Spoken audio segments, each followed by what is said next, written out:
आप सुन रहे हैं सुबह संदेश मॉर्निंग वॉइस। अब प्रभु का दास जो भी जोन आसाम सवजन से बांटा जाएगा। तेरे हाथों में जीवन की पतवार मेरी, दे दे किनारा कश्ती को तू मेरी। तेरे हाथों में जीवन की पतवार मेरी, दे दे किनारा कश्ती को तू मेरी। महान परमेश्वर को धन्यवाद देते हैं आज का अच्छा दिन के लिए जो प्रभु ने हमारा जीव में दिया है, और पिछले रात में हमें अच्छे सोने दिया है, और एक दिन हमें प्रभु ने देखने दिया। और इतने नहीं, सुबह में उठते उठते परमेश्वर की वचन हर एक लोगों के द्वारा सुनते हुए और एक अच्छा दिन में प्रवेश करने के लिए प्रभु ने हमें हर दिन में सहायता करता है। और आज प्रभु ने हमें ये दुनिया में रखने के पीछे प्रभु का उद्देश्य जरूर है। उसका मतलब ये है कि हमारा जीवन परमेश्वर के लिए फ़ायदामंद होना चाहिए, और हमारा जीवन से दूसरों के लिए उपकार होना चाहिए, और हमारा जीवन में परमेश्वर की महिमा होना चाहिए। उसके लिए प्रभु ने हमें रखा है, इसलिए हम परमेश्वर को धन्यवाद देता है। जैसे हमने पिछले दिनों में सुनता है, दाऊद की समान परमेश्वर से पूछकर हम अपने जीवन में करने वाला हर एक कामों में, पढ़ाई के विषय में, नौकरी के विषय में, घर बनाने के विषय में, कोई जगह में जाने के विषय में, जो कुछ भी हो, छोटे हो बड़े हो, सब कुछ परमेश्वर से पूछकर, परमेश्वर की इच्छा को जानकर, परमेश्वर की आवाज़ को सुनकर आज का जीवन बिताने के लिए प्रभु हमें सहायता करे, अनुग्रह करे। आज का विचार के लिए मैं आपका ध्यान को पहले शामुएल उसका 16 अध्याय में लेके आना चाहते हैं। 16 अध्याय का 6 और 7 पद हम पढ़ेंगे। उसमें इस प्रकार लिखा है, जब वे आए तब उसने एलियाब पर दृष्टि करके सोचा, निश्चय ये जो यहोवा के सामने है वो ही उसका अभिषिक्त होगा। परंतु यहोवा ने शामुएल से कहा, ना तो उसके रूप पर दृष्टि कर और ना उसकी कंध की ऊंचाई पर, क्योंकि मैंने उसे अयोग्य जाना है। क्योंकि यहोवा का देखना मनुष्य का सा नहीं है। मनुष्य तो बाहर का रूप देखता है, परंतु यहोवा की दृष्टि मन पर रहती है। ये जो वचन हमारे लिए बहुत ही सुपरिचित है। इसमें से हमने बहुत सारे वचन को हम सुनता है, लेकिन आज मैं आपके सामने छोटा सा विचार, छोटा सा चिंता जो आज का दिन के लिए हमें ज़रूरत है, उस बात आपके सामने रखना चाहूँगा। ये जो संभव की जो बैकग्राउंड हम सब जानता है, परमेश्वर ने शाऊल को राजा की पद से हटा दिया। उसके बाद शामुएल को कहता है, 16 अध्याय का 1, 2, 3 पदों में पढ़ता है, इस शाऊल के बदले मैंने एक व्यक्ति को देखा है। तूने यीशे के पास जाना है, उधर में उनकी पुत्रों के बीच में से, उसमें जो 2 पद में लिखा है कि पुत्रों में से एक को राजा होने के लिए चुना है। परमेश्वर ने उनका यीशे के बच्चों में से एक को राजा होने के लिए चुन कर रखा है।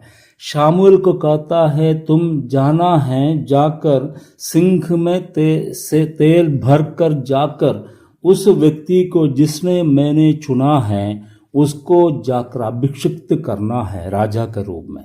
उसी बातों को सुनकर शामुएल चला गया, परमेश्वर की आज्ञाओं को मानकर चला गया। उधर में उस घर में गया है तो उसने एलियाब को देखा है।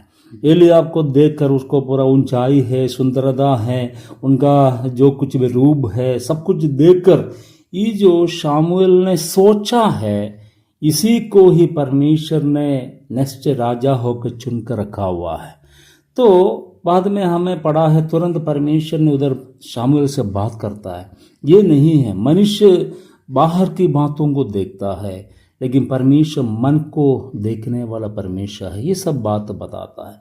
सच में शामुएल के बारे में हमें पता है, शामुएल परमेश्वर का चुना हुआ एक प्रभु का दास था। और परमेश्वर के वचन दूसरों को पहुंचाने के लिए इस्तेमाल करने वाले एक व्यक्ति था। हम लोग पढ़ते हैं परमेश्वर शामुएल के साथ था बोलकर हम लोग पढ़ता है।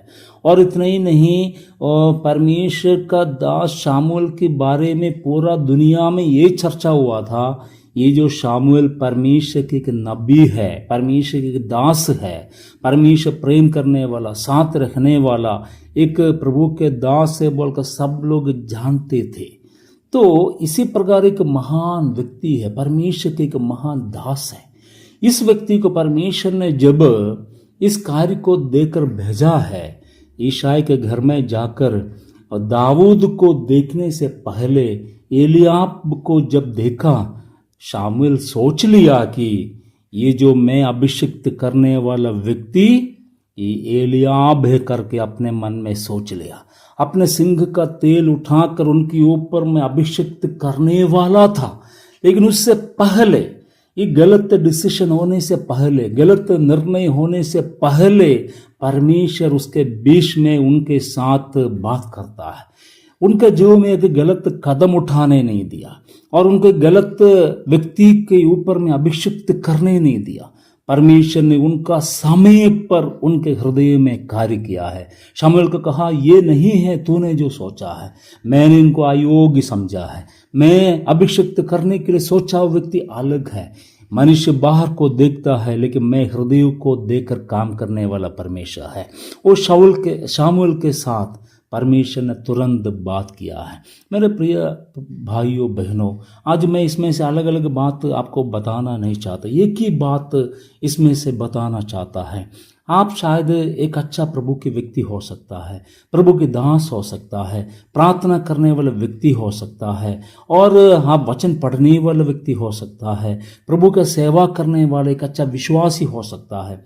फिर भी हमारे जीवन में कभी कभी शामुएल के समान गलत सोच आने का, गलत निर्णय लेने का वक्त आएगा, लेकिन उसमें हमें घबराने की बात नहीं है। यदि हम परमेश्वर के साथ एक अच्छा संबंध रखने वाला है, यदि हम परमेश्वर की आवाज़ सुनने वाला है, परमेश्वर से प्रार्थना करने वाले एक व्यक्ति यदि है, परमेश्वर के साथ संबंध बनाकर उनकी बातों को मानकर चलने वाला व्यक्ति होने से शायद हमारे जीवन में कभी कभी हम लोगों को हम समझ नहीं पाएगा, गलत डिसीजन लेने का, निर्णय लेने का अवस्था हमारे जीवन में आएगा, और हम लोग जो नहीं करना है वो करने का वक्त हमारे जीवन में आएगा।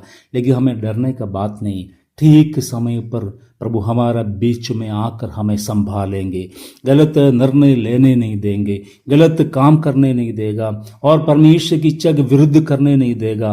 वो हमें रोककर, हमें बुद्धि देकर, हमें समझाकर आशीष करेगा। यदि हम प्रार्थना करने वाले के व्यक्ति है, वचन पढ़ने वाले के व्यक्ति है, प्रभु के सेवक है, हमें कभी डरने का बात नहीं है। प्रभु हमारे साथ रहकर, हमें सही समय पर बुद्धि देकर, ज्ञान देकर हमें आशीष करने वाला प्रभु है। ये विश्वास के साथ हम आगे बढ़ेंगे।